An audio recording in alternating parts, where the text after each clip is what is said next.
somebody wants cremation, and when you're doing the goods and services, and you say the alternative containers included, you just simply say, in Arizona, you're not required to be in a casket to be cremated. You are, however, required to be in an alternative container, which is basically a cardboard box.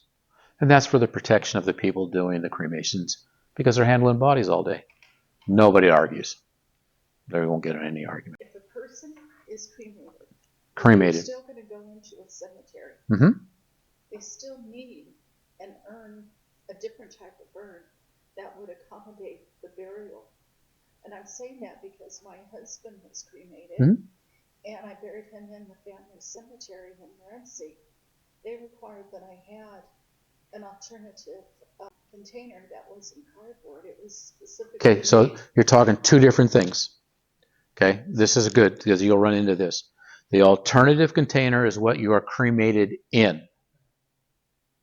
Okay, an urn or a temporary, typically cremated remains or ashes come back in a temporary plastic urn. Your remains, the ashes are in a plastic bag that's sealed, has a tag in it, and then it goes into a plastic box about like this big. So that is a temporary urn or travel urn, whatever you want to call it. So that can be put in an urn vault and in the earth. So it depends on the cemetery what they say. They've got their rules and regulations. Okay, so your husband was cremated in a cardboard box. His ashes were taken out, processed, and then put in some kind of urn. But it's not cardboard. I agree with you. Standard urns are about $400 now. So yeah. So the alternative container is what the person is cremated in. Ashes or cremated remains. At-need arrangements, that's when somebody dies. A cash advance item. So what cash advance items are, you'll see this here. Cash advance expenses right here. Those are things that, how we explain it, are things that the funeral home does not control the cost of them. So they don't control the cost of the urns.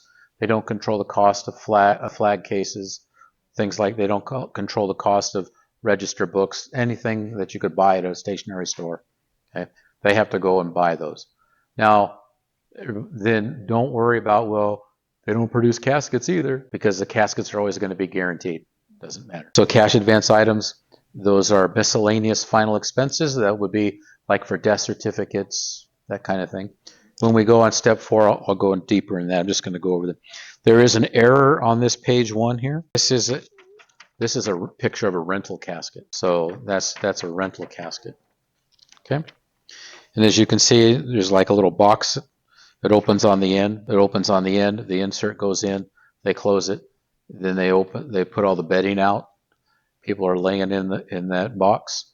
Their body never touches the rental casket. And then when they're all done, they take it out, take it to the crematory. Celebration of life, that's just basically a fancy way for, say, a memorial service. Certified death certificate, that is the big one. We know that. Committal service, I wanted to go over this one specifically. So committal service, we're on page 2.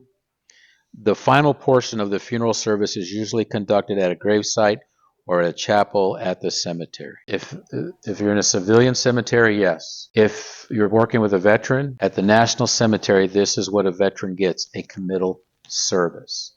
They do not get a graveside service. They get a committal service. And they have a committal shelter at the national cemetery. Cremation process, you don't have to worry. That's just for your own idea. Cremated remains, sometimes called cremains. I have not used that term. That's just a legal term that's in there, so you know what it means. If you're sitting with a family and they use the term cremains, you're dealing with somebody who knows something about the funeral business, because most people don't. You go to the street, talk, hey, do you know what cremains are? And they're not going to know. Okay, direct cremation. We talked about that. Embalming, estate, family car, final disposition. Don't worry about that.